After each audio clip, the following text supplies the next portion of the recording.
2019 में मोदी सरकार ने यह वादा किया था कि हमारे देश की इकोनॉमी 2024 तक $5 ट्रिलियन हो जाएगी। लेकिन जिस स्पीड से हमारा देश चल रहा है, ऐसा देख के लगता तो नहीं है कि 2030 तक भी हमारे देश की इकोनॉमी $5 ट्रिलियन तक पहुंचेगी। नमस्कार दोस्तों, किसी भी वीडियो को बनाने का एक मकसद होता है, एक वैल्यू होता है कि आप इससे क्या सीखेंगे। तो ऐसे में आपको बता दें कि आज के इस वीडियो में हम जानेंगे कि मोदी सरकार ने पिछले एक साल में क्या काम किया है। जैसा कि आपको पता ही है कि 30 मई 2019 में हमारे देश में फिर से मोदी लहर आई थी, वापस से नरेंद्र मोदी प्रधानमंत्री बने थे। जब वोटिंग का समय था तो मोदी सरकार ने काफ़ी वादे किए थे। आज के इस वीडियो में हम देखेंगे कि मोदी सरकार ने क्या उन वादों पे अपना काम किया है कि नहीं किया है। तो आइए जानते हैं कि पिछले एक साल में मोदी सरकार ने क्या काम किया।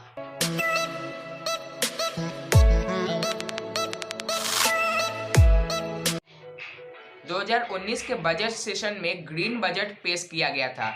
इस बजट में एनवायरनमेंट मिनिस्ट्री को 2954 करोड़ रुपए दिए गए थे।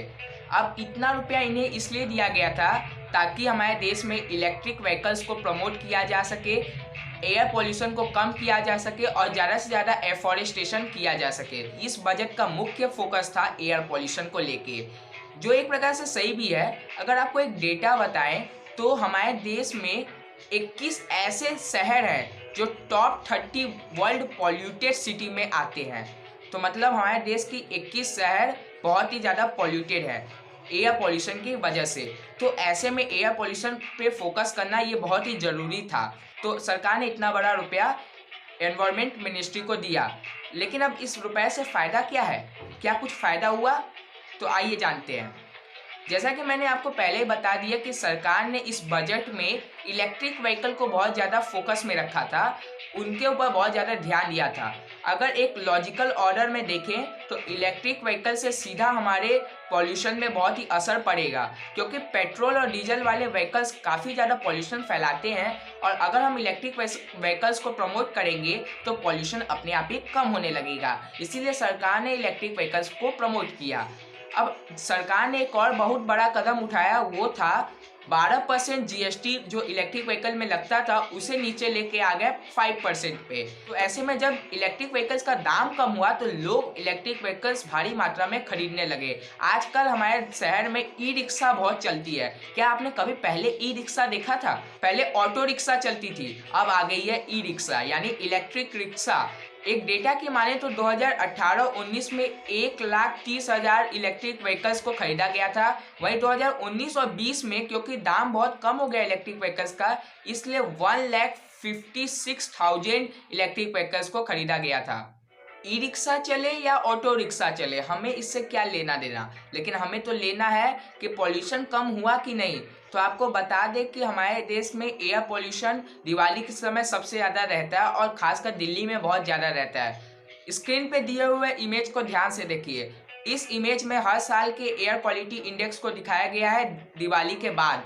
आप देख सकते हैं दिल्ली में दिवाली के बाद सबसे कम 2019 में एयर क्वालिटी इंडेक्स था। यानी इस बजट से और इलेक्ट्रिक व्हीकल्स को प्रमोट करने के वजह से हमारे देश को काफ़ी फ़ायदा हुआ। मोदी सरकार ने काफ़ी अच्छा काम किया है एनवायरनमेंट को लेके, इसलिए उन्हें इस सब्जेक्ट में मिलते हैं 10 में से 10 नंबर।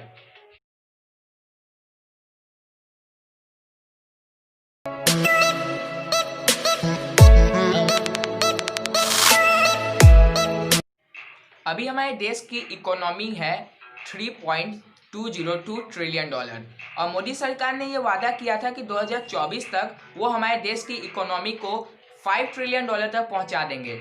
लेकिन जिस हिसाब से हमारा जीडीपी ग्रोथ रेट चल रहा है उस हिसाब से मुझे नहीं लगता कि 2030 तक भी हमारे देश की इकोनॉमी $5 ट्रिलियन तक पहुंच पाएगी। आपको बता दें कि 2018-19 में हमारे देश की जीडीपी ग्रोथ रेट 6.81% थी, जो 2019-20 में बहुत ही ज़्यादा घट गई और ये घट के 5% पे आ गई। जीडीपी ग्रोथ रेट को बढ़ना चाहिए था, लेकिन जीडीपी ग्रोथ रेट घट रही है। ऐसे में आप कह सकते हैं कि हमारे देश की इकोनॉमी $5 ट्रिलियन तक 2024 में नहीं पहुंच सकती। हाँ, ये तभी पहुंच पाएगी अगर मोदी सरकार कोई जादू करती है, वरना ये पॉसिबल नहीं है। आपने बहुत बार ईज ऑफ डूइंग बिजनेस के बारे में सुना होगा। अब ये ईज ऑफ डूइंग बिजनेस क्या होता है, आपको बता दें कि वर्ल्ड बैंक हर साल एक रैंकिंग निकालता है कुछ पैरामीटर्स को लेके। ईज ऑफ डूइंग बिजनेस में ये नापा जाता है कि किसी भी देश में बिजनेस करना कितना आसान है। मतलब अगर कोई फॉरेन कंपनी किसी देश में बिजनेस करना चाहती है तो गवर्नमेंट उसे क्या क्या फैसिलिटी प्रोवाइड करता है, क्या उस देश में गोडाउन है, क्या उस देश में वो फैसिलिटी है जो एक आईटी सेक्टर्स को चाहिए, क्या उस देश में अच्छा रॉ मटेरियल आसानी से मिल सकता है। तो इस सब के बेसिस में एक रैंकिंग की जाती है और जिस देश की रैंकिंग काफ़ी हाई होगी वो देश काफ़ी अच्छा होगा ईज ऑफ डूइंग बिजनेस के मामले में। मतलब फर्स्ट सेकंड थर्ड रैंक वाले देश काफ़ी अच्छे होंगे बिजनेस करने के मामले में। तो आइए हम इंडिया की रैंक देखते हैं कि इसमें कितनी है।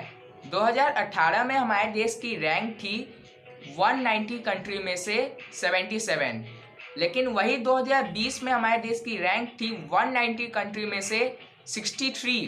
तो आप कह सकते हैं कि मोदी सरकार ने बहुत ही अच्छा काम किया है ताकि बहुत ही सारे मल्टीनेशनल कंपनीज जो फॉरेन की कंपनी है वो हमारे देश में आके यहाँ पे बिजनेस कर सके। तो इससे हमारे देश को काफ़ी फ़ायदा होने वाला है, क्योंकि अगर कोई फॉरेन कंपनी इंडिया में बिजनेस करेगी तो इससे हमारा देश बहुत ही आर्थिक मजबूत बनेगा और इससे हमारे देश में गरीबी कम होने लगेगी। इन्फ्लेशन रेट यानी महंगाई दर कैसे नापा जाता है, आइए आपको बताएं। अगर किसी साल में groceries, rent, power, oil, gas या फूड वेजिटेबल्स के दाम बहुत ही ज़्यादा बढ़ जाते हैं तो इससे हम पता लगाते हैं कि महंगाई दर यानी इन्फ्लेशन रेट हमारे देश में बढ़ चुका है इस साल। आपको बता दें कि 2018 में हमारे देश में इन्फ्लेशन रेट 3.43% था, यानी महंगाई काफ़ी कम थी। लेकिन वहीं 2019 में हमारे देश में इन्फ्लेशन रेट बढ़ के 4.54% हो गया। मतलब 2019 ज़्यादा महंगा था 2018 के कंपेयर में। तो अगर हमें एक डेवलप नेशन बनाना है और हमारे देशवासियों को भुखमरी से बचाना है तो महंगाई को कम करना पड़ेगा। इस मामले में बीजेपी सरकार फेल हो गई। तो अगर हम इकोनॉमिक के मामले में बीजेपी सरकार को मार्क्स दें तो बीजेपी सरकार को मिलते हैं 10 में से 5 नंबर।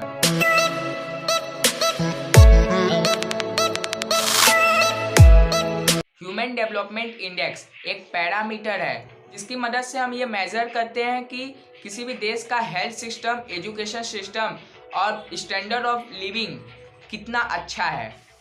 इस इंडेक्स को UNDP यानी यूनाइटेड नेशन डेवलपमेंट प्रोग्राम ही चलाता है। आपको बता दें कि इसमें 189 कंट्री होती है और हेल्थ, एजुकेशन और स्टैंडर्ड ऑफ लिविंग के सेक्टर को मद्देनजर रखते हुए कंट्री की रैंकिंग की जाती है।